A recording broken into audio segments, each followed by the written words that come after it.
Greetings, my friends, compatriots, and other persons unknown. On this date of Halloween, or some later date, I have decided to amplify the feelings of mild fright which are so sought after in this holiday of holidays. In order to complete this objective, I have elected to present to you some of the lesser-known poems of Edgar Allan Poe. Some of my favorites are presented as follows.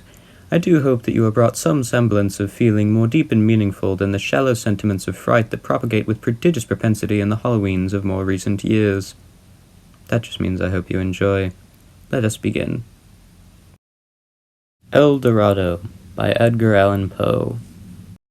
Gaily bedight, a gallant knight, in sunshine and in shadow, had journeyed long, singing a song in search of El Dorado.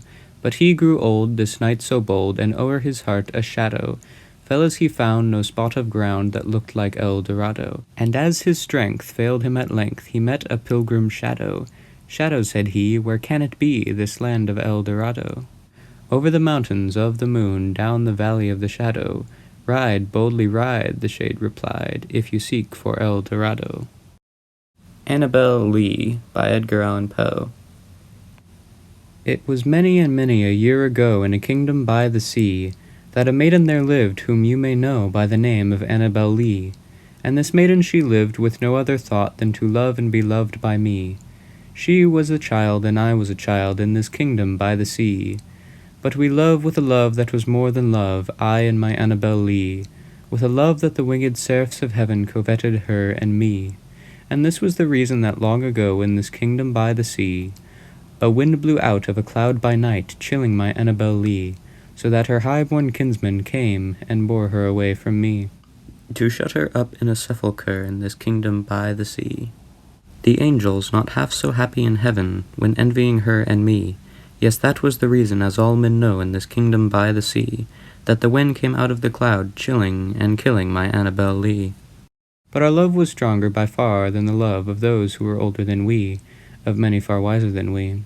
And neither the angels in heaven above nor the demons down under the sea can ever dissever my soul from the soul of the beautiful Annabelle Lee.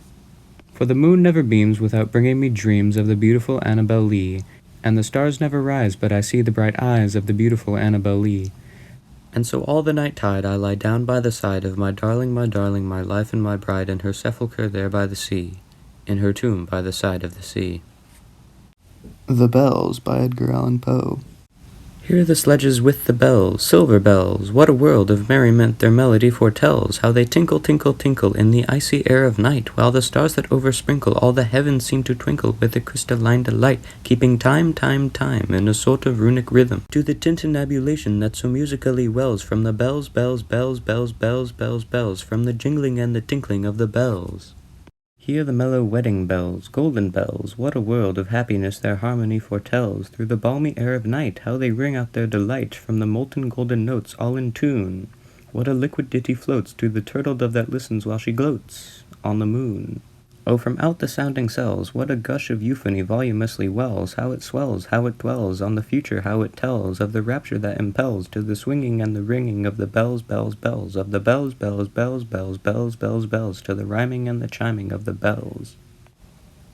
Hear the loud alarum bells, Brezen Bells, what a tale of terror now their turbulency tells. In the startled ear of night, how they scream out their affright, too much horrified to speak, they can only shriek, shriek, out of tune. In a clamorous appealing to the mercy of the fire, in a mad expostulation with a deaf and frantic fire, leaping higher, higher, higher, with a desperate desire, and a resolute endeavor now to sit or never, by the side of the pale-faced moon. Oh, the bells, bells, bells, what a tale their terror tells of despair! How they clang and clash and roar, what a horror they outpour on the bosom of the palpitating air! Yet the ear it fully knows, by the twanging and the clanging, how the danger ebbs and flows, yet the ear distinctly tells, in the jangling and the wrangling, how the danger sinks and swells, by the sinking or the swelling, in the anger of the bells, of the bells, of the bells, bells, bells, bells, bells, bells, bells, and the clamor and the clangor of the bells. Hear the tolling of the bells, iron bells, what a world of solemn thought their monody compels, in the silence of the night how we shiver with affright, at the melancholy menace of their tone. For every sound that floats from the rust within their throats is a groan. And the people are the people, they that dwell up in the steeple all alone, and who tolling, tolling, tolling, in that muffled monotoning, feel a glory in so rolling on the human heart of stone. They are neither man nor woman, they are neither brute nor human, they are ghouls, and it is their king who tolls. and he rolls, rolls, rolls, rolls. A paean from the bells, and his merry bosom swells with the paean of the bells, and he dances and he yells, keeping time, time, time, in a sort of runic rhyme to the paean of the bells, keeping time, time, time, in a sort of runic rhyme to the throbbing of the bells, bells, bells, to the sobbing of the bells, keeping time, time, time, as he knells, knells, knells, in a happy runic rhyme to the rolling of the bells, bells, bells, to the tolling of the bells, bells, bells, bells, to the moaning and the groaning of the bells. The Conqueror Worm by Edgar Allan Poe. Lo, 'tis a gala night, with the lonesome latter years, an angel throng bewinged bedight, in veils and drowned in tears, sit a theatre to see a play of hopes and fears, while the orchestra breathes fitfully the music of the spheres. Mimes in the form of God on high mutter and mumble low, and hither and thither fly, mere puppets they, who come and go at the bidding of vast formless things that shift the scenery to and fro, flapping from out their condor wings, invisible low. That motley drama, oh be sure, it shall not be forgot, with its phantom chased for evermore by a crowd that sees it not, through a circle that ever returneth in to that self-same spot, and much of madness and more of sin and horror the soul of the plot. But see, amid the mimic rout a crawling shape intrude, a blood-red thing that rides from out the scenic solitude. It writhes with mortal pangs, the mimes become its food, and seraphs sob at vermin fang and human gore imbued. Out are the lights, out all, and over each quivering form the curtain of funeral pall comes down with a rush of storm, and the angels all pallid and wan, uprising unveiling affirm that the play is the tragedy man, and its hero the Conqueror Worm.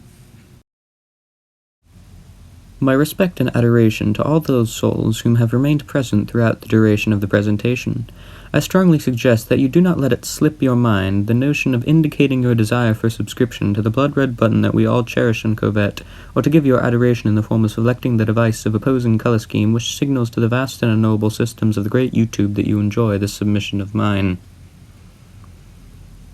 Like and subscribe is what I'm saying. Very well then. Thank you for watching.